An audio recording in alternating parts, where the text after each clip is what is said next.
start this going here, and let me jump over to bring you on screen. All right, hopefully you can see me there. And I wanted to jump on and say hello to everybody.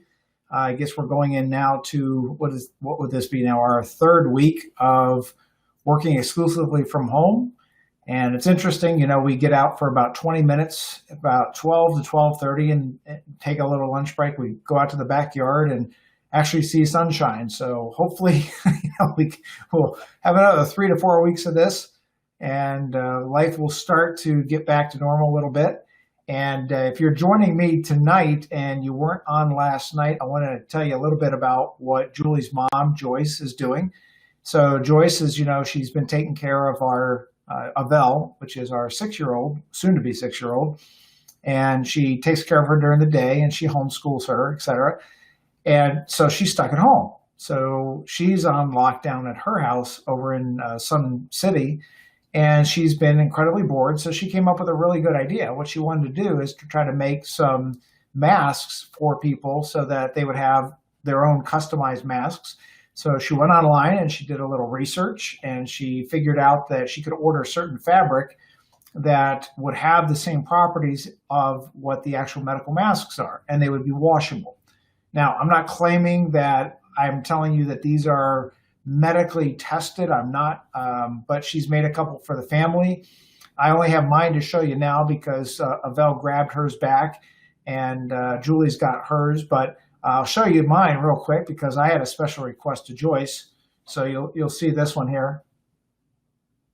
I know last night I got a bunch of emails from Flyers fans and Ranger fans and Penguin fans, and I'm sorry I got to show this on air, but if you're a client of ours already and you would like one of these masks for yourself or for your spouse, give your planner an email or shoot your planner an email, and we can get you on a list. Joyce is obviously at home right now. She's working as fast as she can to try to make as many of these as she can. I can't promise you you'll get the favorite designer Las Vegas Knights, but she'll do the best she can to get something that out to you if you request that. It is unlimited based upon how fast Joyce can put these things together. She says it takes her about an hour to 2 hours to put each one of them together. And I also learned this morning that some of the companies are actually switching to making medical masks. So some of the companies like Brooks Brothers, Nike, Brooks running shoes, they're actually all converting to make medical masks. Now, I don't know if they'll be as fashionable as the ones that Joyce is making, but it looks like they are fabric masks, and this is going to become a big thing, obviously. Especially, I'm sure that this virus won't be the last one that we see. So with that in mind, we'll get started with tonight. And let me just start off by telling you about what I foresee and what we call economic mapping. Now, if you joined one of my first webinars or one of my first live streams, I had talked about the firm that I had worked for in the early 80s. And when 1987 came, I had the extreme opportunity of sitting back and watching what the institutional side did. And they started mapping out variables, and they used different kinds of techniques to look at the different things within the economy and then consider what those statistical averages would be to when they would happen and what that would mean to the economy, looking at all the different things that could happen. Now, if you've listened to the first one that I did, it was actually on channel, let me see if I get this right, CBS News Now 8, I think it was, and it was with Brian Loftus. I believe it was back in the first week in March before even Vegas went on lockdown. And I outlined on TV exactly what we started doing with this economic mapping. Then when I did the first webinar, I actually outlined the economic map in a visual. And the reason I'm telling you this is that when the 1999 tech crash happened, when the 2001 terrorist act happened, and then when the 2008 financial debacle recession happened, we economically mapped out every one of those, and we were close. We weren't 100%, but we were about 80% on target with where different events happen, whether it was birth rates, the auto industry going to low to zero rates, the housing market, the recovery. So again, we can never time anything exactly right. So I'm going to show you what I believe is going to happen. And this is no different. You'll see if you go back to those original ones that I did about 3 weeks ago, they're all online. I'll show you where you can find them. This economic map that I'm about to show you right now, it hasn't changed. Now, I am going to possibly make some adjustments to this about the second to third week through April, depending upon what I see going on in the economy. But tonight's discussion mainly is on real estate. And I want to show you what I mapped out back about 3 weeks ago. And it's coming true pretty close to what that original map was. So let me jump over to that. And let's see, where did it go? Okay, so hopefully you can see that on screen now. And I'm gonna run you through that mapping. Okay, so let's start off where this whole virus started to really kick into the volatility of today's market. That was back in the late part of February, and now when I started this mapping, it was in this range between the 21st and the 24th. And these are the different timelines that I foresee certain events happening before we start to see some turnaround, before we see some crashes in the real estate market. And I'm also going to economically map out for you what I see in the tax environment. So let's bring up a real quick legend of the different areas that I see are important to map out. Number 1, birth rates. 2, real estate. 3, employment. 4, stock market. And the biggest one that I worry about the most, how do you pay for $4 to 5, potentially $6 trillion in additional debt, national debt? And now somebody had asked me today, did I think that this is going to have an effect on our currency? And the answer is absolutely yes, but not in the same method that I believe it would in 2008. And not in the same method that most people believe it will. And here's why. We don't have a United States crisis. We don't have a North American crisis. We have a worldwide crisis. This means that every organized government is going to have to offer a stimulus package, whether it's now or whether it's in 3 months from now, such as some of the countries in Africa or Russia or whoever it might be. So while we look at what this will do to our national debt and the currency, we have to remember that every country is going to have to do the same. So as that old saying goes, when the tide goes down, all boats go down. Same thing with the currency. So it's not that big of a concern of mine on what that will do, as much as it is, what is it going to do to the American public that is going to have to be required to pay additional taxes. And so let's map out, and again, this is no different. What you're seeing right now is absolutely no different than what you saw that I mapped out 3 weeks ago. And it is so far, it is coming in right on track as to what we mapped. And so let's start with the first thing that happened was back in the end of February, we started to see the virus spread like crazy. Now, most Americans, including most of the world, had a lot of disbelief. And sadly enough, there's still a lot of people in our country that have disbelief. They're going to the beaches, they're going to parties, they're doing some crazy risky stuff. And it is pretty frustrating because I don't think that, if they want to put their life at risk, well, that is fine. However, if they go to that party and they catch the virus and they touch a door handle that somebody else that is healthy touches, and then they take that virus home to their elderly parent, then that's pretty frustrating. But we still, as a country, had disbelief towards the end of February. Now, as institutions started to see this, because again, we're going to talk about real estate tonight, but you have to understand how not only the stock market institutions use big data, the definition of big data is giant computer systems that are able to crunch data. Now, today, there's data that actually comes in from Facebook, from Twitter, from many different places. And these giant computers can take all of these posts and they can start to measure sentiment. They can measure confidence. They can measure what people are saying in certain areas. So when you're a giant hedge fund or a giant mutual fund or a giant trading company, or you are even a giant institutional real estate fund, you're using this data to trade against the average investor. And we've seen this again and again. So what happens is the first ones to always move in a recession or in this kind of event are the institutions. They're going to move first. Then what happens is consumers get fearful. They start to watch the stock market. They have instant on-demand pricing, and they start to see things drop. Well, the institutions have already sold out. And so now what happens is you get the average retail investor who starts selling a little bit, and then that spurs even more of a fire. It's like fanning a fire. And what ends up happening is now everybody kind of catches on that bandwagon because they don't have the advantage of that big data. And then you go into a free fall like we saw before, which is where the stock market just starts tanking. I mean, it went down 30% in a matter of about 2.5 weeks. Then all of a sudden it gained it back. Why did the market gain back? Institutions.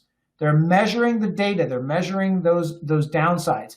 A lot of people say, well, should I take what I'm seeing and reading on the news stations and what I'm reading on the internet? No, it's false information. If you have a hedge fund manager that gets on and he says, I don't think we've seen the bottom yet. Well, Bill Ackman from Pershing got on there and said he saw hell coming. He saw that the market going to zero. He should shut the entire country down. And he saw Hilton stock going to zero. Keep in mind, he had a hedge going, a $27 million put on the industry or on the stock market. Within a week and a half, he turned that $27 million into $2.6 billion. And so then he gets back on and says, man, how he did it was he got back on and said, man, I think the market is going up. I'm buying Hilton. I'm buying this. I'm buying that. So what do people do? Well, Bill Ackman said it. I might as well jump in. And then he cashed out once that went up, $2.6 billion. And all he's doing is playing the system. That's what you have to realize, that when these things are happening, they don't buy into what you see, especially on the internet. Now, this is going to play into what I'm about to show you with real estate. What I do want you to remember is that real estate is always 6 to 9 months behind the curve, always, because people don't react. They cannot react in the same way on real estate as they do with stocks. Thank goodness. Because if you opened up Zillow.com on your house, and if a lot of people reacted to their house or their real estate like they do to the stock market, you would have a collapse of the real estate system. You'd have people, they'd log on, well, my house is worth $300,000 today. And they log on to Zillow in a week, and now it's worth $250,000. And can you imagine those people going, oh my gosh, I'm losing everything. I got to sell when I'm down. I got to get out before it crashes. This is the mentality of that fight or flight that a lot of people have in the stock market. And thank goodness they can't do it in the same manner as real estate. So it will happen, but real estate is not so much an emotional nuclear button that somebody is pushing, in as much as it is a function of birth rates, interest rates, employment, and cycles. So let's walk through what that looks like. So we're going to follow the stock market, and we're going to follow one of the quickest and highest to unemployment as you can imagine. So what happened is, within about a week to 2 weeks, we saw unemployment, just 3.8 million people became unemployed. And again, that's the yellow line that you see. Now, I estimated that unemployment would kind of level off. And the main reason that I believe that it would level off is because of the stimulus package. So if you are a small business owner, we now have the Paycheck Protection Act, which will give small businesses under 500 employees Or if you're a restaurant, it's under, I think it's 500 per location. It'll give you 2.5 times your average monthly salary. So it's due to last basically 10 weeks. So if you have 10 weeks, they will give you up to $10 million. The federal government will give you the $10 million, and you have to keep everybody employed, and you have to keep now, it doesn't mean you have to keep the same number of people. They're going to have some type of measurement that should be out very shortly that will allow the firing of somebody and the rehiring of somebody. But just as long as your head count and your payroll doesn't go down, then they will grant you that money. That will allow a lot of these small businesses that have had to close up shop, especially the retail stores and the huge drain on the commercial properties and the restaurants, et cetera. I mean, Cheesecake Factory came out and said that they wouldn't be able to make their rent payment. Subway's come out and said that they wouldn't be able to make their rent payment. Macy's, now, while they were already in a layoff mode, they are now, planning on laying off 40,000 people. They employ 150,000 people across the country. On the flip side, you've got Walmart looking for 150,000 new employees and Target looking for 35,000 new employees. So it's affecting certain sections of that retail and certain sections of commercial property. So when we see that the unemployment or the employment is going down like a rock, that happened really fast. Now, all the way down this tumble that we saw in the stock market, real estate has taken an absolute freeze. So let me give you an example of this. We're going to go over here to an article that came out yesterday, March 30th. And it says, did the Fed just accidentally trigger a housing market crash? Well, if we read down here, and it says the Federal Reserve just bought $250 billion of mortgage-backed securities, but it basically, home buyer demand has dried up and millions of mortgage delinquencies loom. It basically just put an absolute freeze on this. Now, again, this is something I 3 weeks ago was going to happen. And it was interesting because I was watching, was it Fox News? They had a guy on there. This was 3 weeks ago. He actually came out and said that he anticipated the biggest housing boom in about 4 to 6 weeks because interest rates were going down. I stopped watching. I thought, is this guy, what is he selling? Because who would ever be promoting that? There is no way with a massive amount of layoffs, because keep in mind that companies only have 10 weeks. It does not mean that they are going to recover in the 10-week period. It means that after that 10 weeks is up and the government can't continue to float companies forever, we are still going to see a massive amount of layoffs. Now, when you follow my economic mapping, those layoffs are actually not going to continue. What is going to happen is we are going to see a leveling in the virus. Businesses will reopen. Now, the timeline that Trump extended from the middle of April to May, June doesn't really change my timeline. I had never anticipated that this would happen by April 12th. I mean, that was optimistic and I liked his optimism, but I didn't think that there was any way that that was going to happen. But I do think by May or June, there's going to be a lot of businesses that do reopen because of the stimulus package. However, if you read some things that say that the businesses after the 10 weeks are up and they lose all of their government backing, we are going to go through some volatility at that time, because some of those businesses that initially can reopen will not be able to stay open. Why?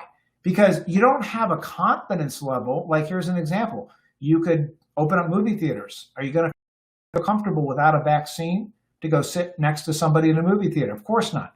Are you going to feel comfortable to even go in a restaurant and sit next to somebody without a vaccine? Of course not. You're certainly not going to jump on an airplane with recycled air. You're not going to jump on a cruise ship. They probably won't even be open. We'll be lucky if the planes are flying by then. So this reacclimation into our economy is not going to happen overnight. This is why you see in this economic mapping, I see businesses reopen. But by August August through October, what I now see is a complete change in the way that the stock market volatility happens. Now, we're going to see some volatility. I'm going to outline that for you in just a minute. We're going to see some serious volatility between now and probably August through October. Because remember, after June is when the stimulus package will run out, and we're going to see a lot of these businesses reclose again.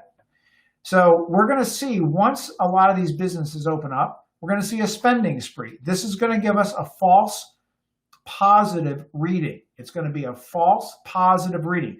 We're going to see a jump in the stock market somewhere between May or June. But what's going to happen is these institutions are going to step back in and they're going to play the game against you again. So don't buy into it. Don't get overconfident. Plan on the stock market falsely going up towards in the middle of the summer. And then plan on it having a big pullback somewhere in October. Because again, these are the institutions that are playing these games. However, after the institutions are doing their profit taking in the stock market, and again, here's what's going to happen. We're going to have a reintroduction of business, and we're actually going to have what I'm referring to as a paradigm shift. That shift is in what people are doing for a living. So as an example, you might be working in one area and you lose your job. You might be in the restaurant area, but now you have to go to work in maybe a warehouse at Amazon, or a warehouse or delivery for Amazon, or delivery for whoever else it is, because we're going to shift. Our country is going to shift. How do I know this? Because in 1999 we saw, in 2001 we saw the biggest shift of all time when the terrorists attacked the Twin Towers and they crashed into the Pentagon and they, down Pittsburgh before it hit the Pentagon. We saw all of us Americans shift into how and what we did with our lives. What that did was that was the first big boost into technology. It gave technology a huge jump. Look at what's happened with Zoom technologies today. People are all, doing Zoom parties because they're missing the socialization, so they jump onto Zoom. And that technology has just gone through the ceiling. And they're obviously dealing with some capacity problems, which again is going to give business to whoever can solve their capacity problems. So again, we're going to see this dynamic shift. Now, I'm going to show you how this will all fall into place on real estate. And then I'm going to give you some actionable items that you can take right now to set yourself up for what I'm going to consider to be one of the best opportunities that I have seen in my entire life. I see that in the next 24 months, that I see the biggest opportunity in real estate, buying businesses, and buying businesses, and in the stock market. Because if we go back to the 1920s, those were the boom years, and there wasn't much opportunity made. The true wealth was not made until after the crash, where people were able to actually create opportunities out of the dynamics that changed. So let's go back to our economic mapping, and we're going to talk about the real estate now. So we foresee that in the next 6 to 9 months, there is going to be this giant foreclosure rate. Now, the only change that I'm going to make in my economic timeline is this. There is a freeze on FHA and Fannie Mae mortgages. It does not mean that under the regulations right now that if you have a private mortgage, that you have an investor mortgage, in other words, you might have a commercial building that was put together with an investment fund. That commercial building, if your renters are not paying you, because they don't have to, they don't have the money to pay you, you can't prevent that foreclosure. Now, if you have a house and you have a FHA or Fannie Mae mortgage, there is a 12-month freeze on that. And some banks have even come out. I know Wells Fargo came out and said, this is not going to be like 2008. We're not going to forcibly foreclose and kick you out. And I know even some car companies have put some kind of waivers on their car payments. So there's a little difference. But I don't want everybody to believe that just because the federal government came out and said, hey, we're not going to allow foreclosures, that covers everybody. It doesn't. It covers a good deal of the residential mortgages, but your commercial property or your strip mall that you put an investor group together, they can very well close on that property. And if your renters are not paying, then those are not protected. Those are only protected for the next 2.5 months, up to the limits that we talked about before, where under the program, you can take 2.5 times your average monthly wages and get a loan for that amount, and that can cover wages, and it can cover rent, and it can cover utilities. But look, if you own a dry cleaning shop, if you own a restaurant, after those 10 weeks are up and you can't pay your rent, you can get evicted. And if you're evicted, now what happens is the guy that owns or the lady that owns that shopping plaza may not be able to prevent their foreclosure because that is not covered under this situation. So again, I think the 12 months is going to slow down what I originally anticipated as just a drop off the cliff in 6 months to 9 months. Now I'm reprojecting at about 9 months to 12 months when we're going to see just a giant drop off in the real estate. And if you want to follow that, that is this red line that I'm highlighting here with the mouse. And my estimate is that somewhere around November, December, we're going to start to see that real estate just drop off. And that is when the real estate institutions are going to kick in. The real estate institutions are big REIT funds, are giant institutions. They're even hedge funds. There's pension funds. There's a lot of people out there that are sitting on trillions of dollars in cash. I mean, if you just look at Warren Buffett, he's got $125 billion. He could actually buy Starbucks. He could actually buy McDonald's. He could buy Tesla. He has enough money just sitting in cash to buy those companies in their entirety. And there's real estate funds, there's pension funds that are sitting on that kind of cash. That's when they're going to start to swoop in and they're going to start to buy up these deals. So where do we want to fly in on this deal? We want to fly in before the institutions start to get in on the deal.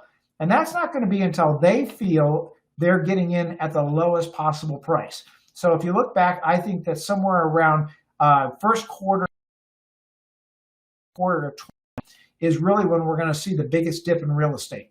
This is the pain point where people need to get out of their house because they've lost their job. They've had their house for sale for a year and it hasn't moved. They're trying to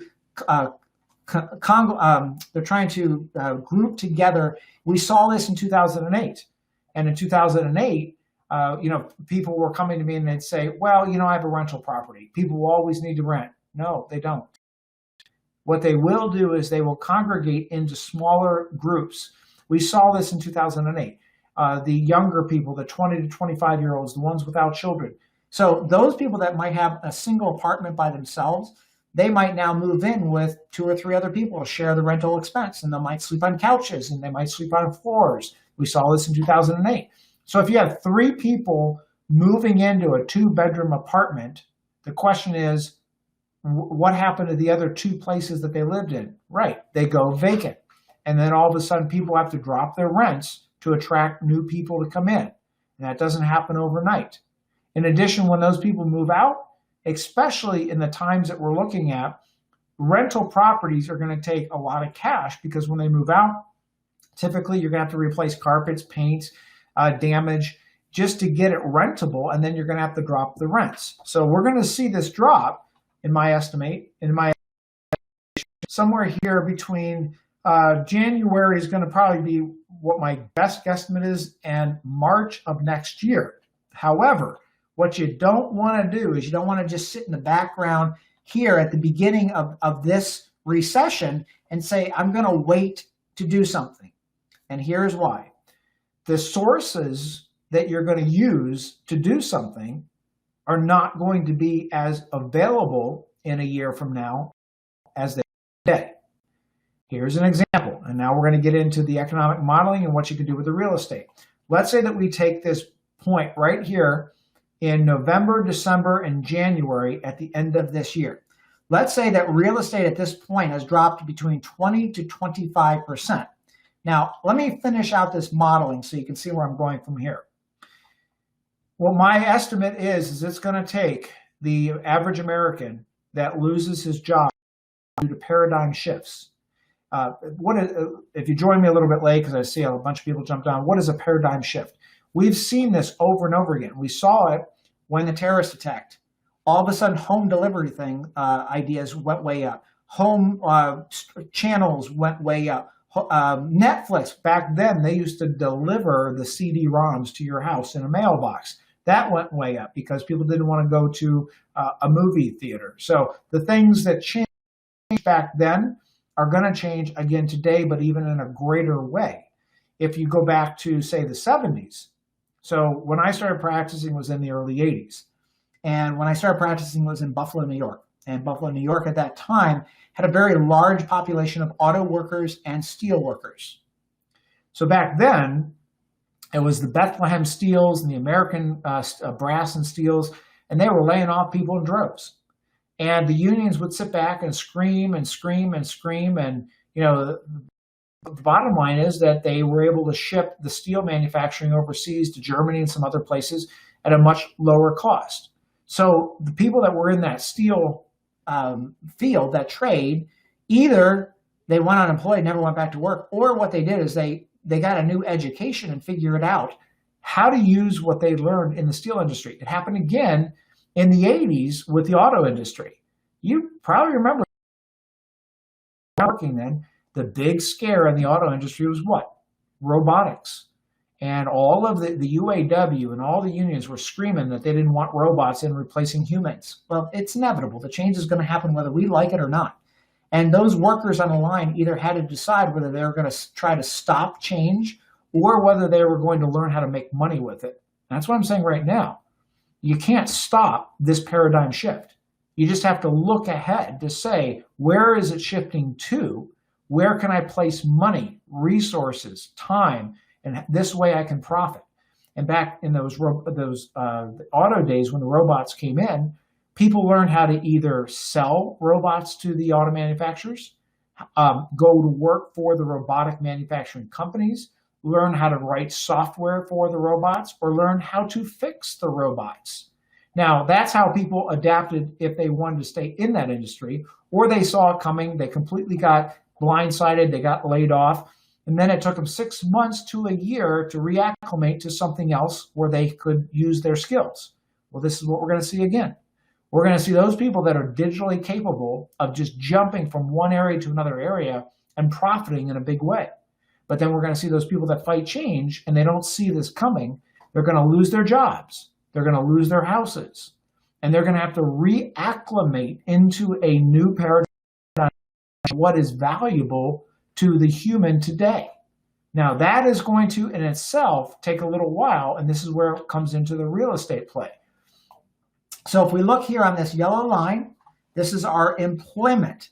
That employment is going to have two little jumps, which is why I have an arrow here. We're going to have these people that are early adopters that are going to jump back into work.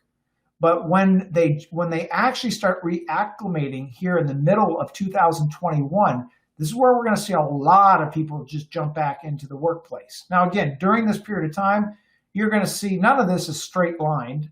You're going to see these little volatility lines all the way. You're going to see this with real estate, little volatility lines. You're going to see this with the stock market, volatility lines as we go. So employment will go up. Now, one of the most important measures that Warren Buffett has is in birth rates. We know that in 2001, there was a high number because people were stuck at home for a while they didn't want to go out into society. We're going to see the same exact thing. So we can anticipate a very high birth rate into the beginning of 2021. Higher birth rates are higher consumption. Higher consumption means, like, look at what's happening now with Procter & Gamble and Johnson & Johnson, developing new products, and they have to ramp up, and Walmart and Amazon and Netflix and Zoom. Higher consumption means more employment, more profitability, which also means better stock prices, because people will have a company that is growing, which will demand a higher stock price and a higher PE. So now we're going to go into the birth rates, and now let's talk about the end result of what we're going to see within real estate. My guesstimate here is somewhere between the middle to the third quarter of 2021, see real estate start to go up, and the supply is going to go down and the demand is going to go up, which means that prices are going to just jump. They're going to go in a wild way because we have all these dynamics working for us. Now, in that meantime, we have to be very, very, very careful of the income taxes. Now, during this time, again, all of these different things are going to create market volatility. Now, with that in mind, let me go back and I'm going to kind of tell you what I foresee you can do right now. Number one, if your house is valued in today's market, remember, if you called an appraiser out to your house today, they're going to use the value of your house based upon 3 comparables that they pull, which are past sales. And if you wait 6 months to 9 months and the comparables around you start selling for 10 to 20 to 30% less, this is less value that you can pull out of your house. If you're going to do a reverse mortgage, which I'm going to explain in a minute, they're going to value the amount you can take out based upon the comparables that they get right now. So what I am saying, this is an emergency action. If you're going to take one of these actions, you want to take it now. Do not wait. Now, we do know, and I talked about this 3 weeks ago, and I said, get your mortgage application in. Don't lock in the interest rate, because 3 weeks ago, we were seeing mortgage applications go up by 80–90%. And when I was on News Channel 8 with Brian Loftus, I said, do not put your application in. Just don't lock your rate down. And what happened is interest rates did go up because mortgage companies said we have too many mortgage applications. So they increased the rates. Then when unemployment came in at 3.8 million people, all of a sudden, mortgage applications just recently reported 2 days ago have gone down 38%. So what that has done is that has lowered interest rates. So now what I'm telling you is, if you follow what I told you to do 3 weeks ago and get your mortgage application in, if you are going to do a refinance to get your rate down, and again, do not go with a 15-year mortgage, go with a 30-year mortgage, because that will allow you to lock in the rate, and you are locking the bank down for the lowest rate for the longest period possible. So right now, if you're going to refinance, now is the time to lock in your rate. Again, I was hesitant on that for about 3 weeks, but now I'm starting to see the clouds clear, and it's a really good time to lock in those rates and refinance. Now, some people ask me, well, Ken, why would you ever tell somebody to go 30 years? If I have the ability to pay it off in 15 years, why would I go 30? It's a matter of leveraging, or what I refer to as the cost of money. So the COM, or the cost of money, is that net rate that you pay on interest after your tax deduction. So in simplest terms, let's say that you get a 3% mortgage. And let's further say you're in a 30% tax bracket. You're deducting that interest. That has a net effect of 30% discount on the interest that you're paying. So a 3% rate of return does not cost you 3%. It costs you 2%. Now let's go ahead and look forward a year from now, maybe even 8 to 10 months, in January, February of next year. We know that the government is going to have to increase tax rates to make sure that this trillions of dollars doesn't collapse us. And so when they increase rates, let's say that your effective bracket goes now from 30% to 40%. If you have that interest at 3%, now you're getting 1.2% discount on your 3%. So your net rate is only 1.8%. That's less than average inflation. So your net cost of money on that 3% mortgage for 30 years is 1.8%. Why would you not go 15 years? Well, the bank would love it if you went 15 years, right? Because you're locking them down to the lowest rate possible. They want to get paid off as quick as they can, because in 5 years from now, when rates are back on 4 and 5% on mortgages, because that's what cycles, the bank wants their money back. So even a 15-year mortgage, you're paying off more at a higher amortization. So the bank is going to try to entice you with a little bit less of an interest rate. Don't go for it. Stick with the longer term. Now, some people say, well, I'm 70 years old. Are they going to give me a 30-year mortgage? Yeah, they'll actually give you a 40-year mortgage. It doesn't matter how long you or what your age is, because they're going to put the security on the house and your ability to pay that mortgage. So again, number one, if you put your mortgage application in because you took that advice 3 weeks ago, I told you to hold, don't lock in the interest rate. Now is the time to lock it in for 30 years. Get everything refinanced that you can.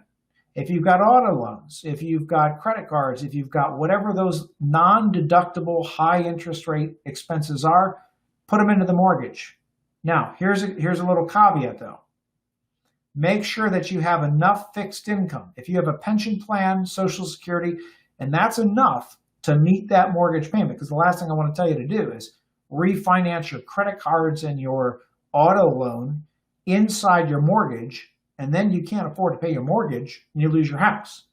So again, that's one of the things that our financial planners do, is they'll do that calculation and analysis for you. So if you're not sure about that, make sure you reach out to us. We'll do that calculation for you.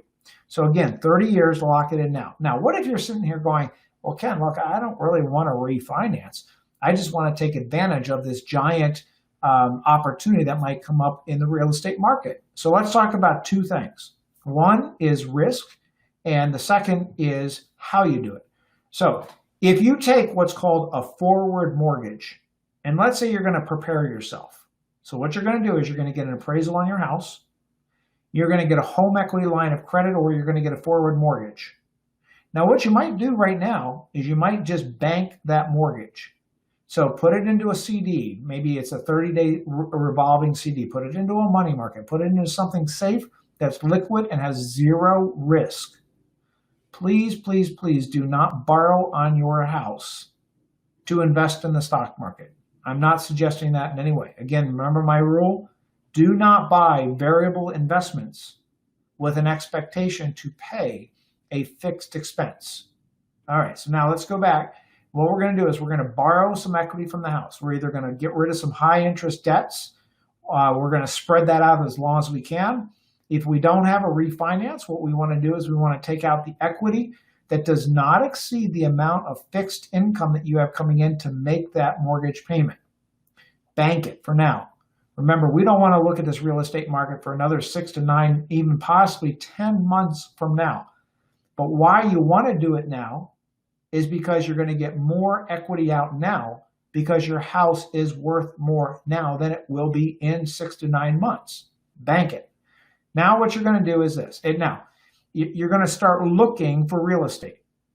Now, there's two kinds of real estate. There's actually three kinds. There is the vacation play, there is the flip play, and then there is the annuity play. Now, annuity, I'm not talking about an insurance company. I'm talking about the long-term rental. Okay, so let's go through the positives and negatives of each one. So let's start with the vacation. What a vacation play is, and I've done this in the past when I lived in Buffalo, the last place you want to be caught dead in the winter is Buffalo, New York. So I started buying vacation rentals in Florida. I loved it so much that the original number crunching that I did was, all right, I bought a condo there. And if I rent my condo for, and always use conservative estimates. If you're going to use, as an example, the average rental weeks in Florida is 32 weeks. However, it's always better to use about 70% of the usable weeks. So if you want a ski lodge in Breckenridge or in Park City or in Vail, and they give you the usable number of rental weeks, take 30% off of it. It's just a safe way to calculate it. So what happened was I started buying these condos because I ran out of weeks, and I was trying to get down there, and I had it rented for such a high amount. And so what I started doing is I started buying all these different condos and houses in Florida, because I would go to jump out of the snow in Buffalo, and I had the bugger rented the whole time. Well, the last thing I'm going to do is I'm not going to go to my vacation rental and say I'm not going to rent it for a high amount. So I just kept buying them. way, I'd always have one vacancy in one of my units. So if I wanted to just go, I don't know how many I had, 18 or 19 units at one time, because I just didn't want to miss out. So the vacation play is where we're going to take some of that equity from your house. And I'm not saying we're going to put a big down payment down, but when we work out a real estate investment play for clients and we start doing those calculations, in these interest rate environments, we're going to put as little down as possible. Then we're going to look to see what we need to have in repairs and improvements if we're going to rent it. Then we need to have a cash reserve. So again, it's every one of the cases that our financial planners do and calculate for clients is going to be different. What we want you to do is, if you're going to use the vacation play strategy, we want you to start asking yourself, where do you like to go?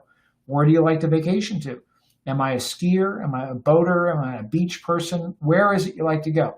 And get on to Zillow, get on to Redfin, get on to Realtor.com. You can sign up there all free. You put in the criteria of what you're looking for. Now, if you don't know what you can afford, the best thing to do is call one of our planners. They can run through the e-money calculations. They can actually look at the equity in your house, and they can give you whatever that range is, so that when you're looking for these vacation properties, you understand what the dollar amount max is, okay? So again, number one, get your mortgage application in. Number two, get the appraisal now. Number three, take the equity out, but don't exceed the amount of fixed income that you have. Do those calculations. The next step is decide whether you want to do the vacation play, which I just explained. And why the vacation play? Because you can rent it when you're not using it. That's a big consideration. In addition, what I have found is the vacation play is the least stressful. So I've continued to turn over certain investments and certain things. Like when we had a house in LA, we turned that house into a vacation play. And the reason is that it's full-time property managers that specialize in this, or the Airbnbs, or the companies that are the vacation rental properties, especially in these ski towns, these beach towns. You got tons of people that do this. So again, that for me, everybody's different, is the least amount of stress. Now let's get to the next one, which is, I'll do it from the least amount of stress to what I would experience, because I've done all three plays, the highest amount of stress. The next play is going to be the long-term rentals. Now, whenever you buy a long-term rental, again, a lot of your stress or happiness is going to go into your ability to qualify those renters coming in. Now, some people come in and say, well, I've never had a stress because I've had a renter for 20 years. And then I find they're undercharging 20, 30%. So you're giving up a lot of money every year because you don't want to deal with trying to find a new renter. But what we're going to be looking for in 10 months from now is that property that is undervalued 20 to 30 to 40%. And typically what happens is we're going to have to do some kind of cleanup. Now, again, there's companies out there that will do that. But again, this is some work that you're going to have to do. And then you can put a long-term renter in there. Now, what are the advantages of doing this? Well, if you remember the timeline, I talked about this massive tax bomb that we're going to see. If the real estate is done correctly, you're going to be able to recognize some massive tax benefits from the real estate. And this may help offset some of what I'm going to say is, I think Bill Ackman said he could see hell coming. I can see tax hell coming, because these numbers are just not working out unless they come after the people who have the money. Okay, let's go to the third type of rental play. So we originally had the vacation play. The second one is the long-term rental play. And the third one is the flip play. Now, I did a lot of flips at the beginning. And for me, they were stressful versus the long-term rentals. And the reason is you got to get crews in. They're typically a demo. You're doing a lot of work up front. Now, if this is something that you love to do, more power to you. I had a crew, full-time crew. While I was a full-time financial planner, I had another company in the 80s, and I was one of the first people to actually do home inspections, which I later turned into a company that did home inspections, and we actually sold that company before home inspections were really the thing. The reason I did it wasn't because I was smart and saw 20 years ahead. It's because I kept buying these houses and finding all these little things that I didn't know about when I bought it, and they were all bad surprises. So I created some specializations in how to do home inspections. And so when you buy a house and you're going to rehab it, again, you have to have the people, the contacts, and a lot of energy to put into it, because it's a timing thing where you got to get this thing done and turn it over, and so you can get your cash back to do another one. Okay, so let's just cover it again. You have the vacation play. I like that one now. It's a lot of fun, and it's not nearly the amount of stress. You have the long-term rental play. That's another one. And third, you have the flip. That's the most stress, the most risk. While the TV shows make it look easy and they're always making money, I don't always believe those numbers, because a lot of times they don't take out selling expenses and taxes. So where you see them making a lot of money, it may not quite be that amount. For the amount of time you put in, the amount of risk you take, my favorite is the vacation play. That's just me. Everybody's different. All right, so now let's talk about the last thing before we wrap it up and open it up for questions. One of the big questions is reverse mortgages. Should I use or take a reverse mortgage? Well, let me explain my position on this. I believe you should always have a plan, and the plan should be calculated, and the plan should be verified with a second source. And the reason is that, here's a great example. Inventors are always advised to never ask a friend or relative what they think of the invention. Why? They're always going to tell them that's great. Writers are always advised never to ask family or friends what they think of their writing. Why? They're always going to tell them it's great. Listen, you want a plan that is calculated and verified with an impartial, intelligent source. That's what our financial planners do. So I'm not telling you to run out and grab a reverse mortgage. I'm telling you, do the calculations, because right now, your home is valued more than it probably will be in the next 2 to 3 years. Interest rates are at the lowest they've been in history. So now is that perfect time to strike it when it's hot with a reverse mortgage. Now, what is a reverse mortgage? Well, we know in a forward mortgage, they give you a lump sum of money. You pay it back over a period of time. And over that period of time, they're just adding the interest to it. So as an example, if I have a $500,000 house and I take a $300,000 reverse mortgage, and let's say that the appreciation over time is about 5 to 6% on my house. So every year my house goes up a little bit in value. So I start at 500,000, my reverse mortgage starts at 300. If they charge 3 or 4%, while my house goes up maybe the first year to 525,000, the next year my reverse mortgage that I owe if I die maybe goes up to let's call it 3%, right? So I've got $309,000. So you understand that while the goal is that that house is appreciating, that mortgage is going up too. There's no payback while you're alive. They can't kick you out of the house. It's a lifetime guarantee by the federal government. Now, when you do die, a lot of people misunderstand. They'll say, yeah, but I lose my house. My kids don't get it. That is not true at all. Your kids have a couple options. One, they can pay off the mortgage. Now they have the house free and clear. They could remortgage this into a forward mortgage, right? That's an option. Or they can sell the house, pay the mortgage off, and the difference is their equity. So for me, when you tell me I can't do it, you got to be 65 years old, but you better believe it. When I'm 65, I'm going to max that thing out, because to me, that is pure, no risk leveraged money. So here's an example. Let's say I have a $300,000 house and I don't have a mortgage on it. If I'm 65 years old, I can go down and get $150,000 that I never have to pay back during my life expectancy or during my life. I could take that $150,000. I could go buy a vacation property for $150,000. I put it $150,000 down. So now, even if I rent and I bought a $300,000 house and put $150,000 down, my mortgage is only $150,000. So if I'm expecting rents here and I'm off by 30, 40%, I'm way down to here. I mitigated a lot of my risk. That's why I like reverse mortgages. Again, I'm not telling you to run out and buy one, because sometimes people just do things and then they go blow the money. I've seen people take reverse mortgages and put it in the stock market. Would not tell you to do that. I've seen people take out reverse mortgages to pay off auto loans and credit cards, and then they don't have a good game plan or they don't have a good money coach. And then they run the credit cards and car loans and all the garbage loans back up again. So if you're that kind of person, call our financial planners. They won't let you get away with that. They'll call you to the mat on it. They're going to tell you that, hey, we did the calculations, but you got to spend the money the right way.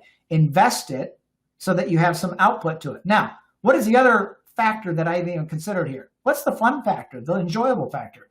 Look, probably when I was 20 years old, I cared a lot about building wealth. As I started closing estates and I saw the disgusting manner that people get into where they want more and more and more and more, and it doesn't mean anything, what we really try to teach to our clients is learn how to enjoy the money. Because look, dying with more chips on the table is the people that inherit it. I can promise you, I tell people this all the time. Listen, if you don't fly first class and you're saving it for your heirs, they will fly first class. They do not have the same kind of appreciation. So here's what you could do. Buy a vacation property, rent it when you're not using it. Make it into something that makes money. It gives you a tax deduction. And here's what's really cool. We've done this with a lot of people. They get so much enjoyment, they can bring family there. So instead of waiting until you die to leave a large inheritance to your kids or grandkids, buy a lake house and enjoy the lake house. Bring your family there. They will get more out of the memories. So will you. And if it's done correctly, it can be financially safe. It can give you some great tax deductions. And if it's done correctly, by the time that you do pass away, your family may actually have a lot more than they would if you did nothing at all. So hopefully that explains reverse mortgages. With that in mind, since we're almost out of time, I'm going to open it up to some questions here. I always get a lot of questions on real estate, so let's see what we've got in our little bucket here. Okay, so let me just give you a little criteria on the questions. I can't answer, so I'm already seeing a whole list of questions here. I can't answer specifics for you. If you've got a question on, what is a reverse mortgage, or what is my loan to equity possibilities, or is there a waiting period, those kinds of things, I can answer those for you, but let me look through. Yep. Okay, so every one of the questions that I have right now is a specific individualized question. So give you an example. Here's on this one. How much of a reverse mortgage should I take? Well, I can't answer that for you. That is a calculation that has to be done based upon your home value, your age, your fixed income, your variable income. What will you do with the reverse mortgage? Are you single or are you? Because if you're single or joint, that changes the calculations. So let me give you another example here. Here's another one. So how much of a mortgage should I refinance and pay off my debts? Again, that is an individual question. So let me give you an example, because I'll wait until I see some other questions. Let me fill it in this way. Do I see variables that can change, that would change the timing? Yes. I can see that if they extend the mortgage, no foreclosure, that will make a big difference. I can see that if they extend the payroll protection, because they're now talking about a fourth stimulus. If they extend that and they go past 10 weeks, I can actually see a quicker recovery and less of a downward pressure on the real estate, which is why I tell people, get this set up right now, because you want to hit when the iron's hot. If you've ever been in on real estate negotiations, you want to be able to just pull the trigger. You don't want to say, well, I got to put a mortgage application in, because the sellers are going to want to take action. If somebody comes to the table with cash, they want cash, versus they're going to have to wait 30 to 60 days to see if you get approved for a mortgage. Okay. So I'm seeing a whole bunch of questions here. I'll tell you what I'll do. I know most of you, from the questions I'm seeing, there's a bunch of people on here that I don't know. I'll do the best I can to send out the emails to all the people that have registered to these specific questions. The best thing I can tell you to do is definitely get a hold of your planner. E-money is wonderful. It's brutally expensive, but it is one of the only tools that we're able to model either a vacation property, a rental property, an ongoing rental, or even a flip and give you that modeling range that you can buy and mitigate the amount of risk that you have. All right, so I see the questions continuing to come in. Let me just go back there to see if there's any general questions. No, there's not. Okay, I got a lot of questions to answer. All right, so hopefully you've enjoyed this. Hopefully you're on the real estate track, and any adjustments that I make to that economic mapping will jump back on. And before I wrap up real quickly, I just want to show you, bear with me 1 second here. I want to show you where you can go to get more information. So if you have not been onto our YouTube page, you can just Google H&H Retirement on YouTube. And what will happen is you can just click on this little red subscribe button here on the right-hand side, and then you'll be notified of any kind of live stream that we do. So here's what we're going to now. We're doing the webinars, and then we're live streaming them again in the morning. So if you have family, friends, if you know of people that you would like to pass this on to, send them the URL, send them the video link from that video. Tell them about how they can subscribe onto here, because the more subscribers, the more we get this word out on how to protect yourself through this virus. Also, we just included now a way that you can we can live stream directly from our webpage. So if you just go to our webpage right up here, hhrdm.com, you can do a couple things. One, we repost the videos on our blog. And so you can also read some of the things we're posting on the blog. But more importantly, if you want to be notified every time we have a blog post, come right down here in the right-hand corner, subscribe to RSS feed, and that'll set you up so that you can be notified every single time that we do a blog post. Also, if you want to come up here to events on the top right, that'll give you actually a broadcast schedule. So if you're looking to see what's coming up, you can join there. And then lastly, live broadcast. Click on live broadcast. And tomorrow morning, as an example, we'll have a live broadcast. If you don't want to go to here to YouTube, just go right here, click on it. It'll be streaming in the morning. All right, with that in mind, I'm going to be signing off. Thanks for joining in, and join in tomorrow morning, and go ahead and subscribe. And again, the more we get the word out about how people can make a big dent in this virus by actually taking advantage of some of these opportunities, the better off we all will be, and it will recover in a bigger way. So pass it on. And while you're out there, stay safe. Have a great night.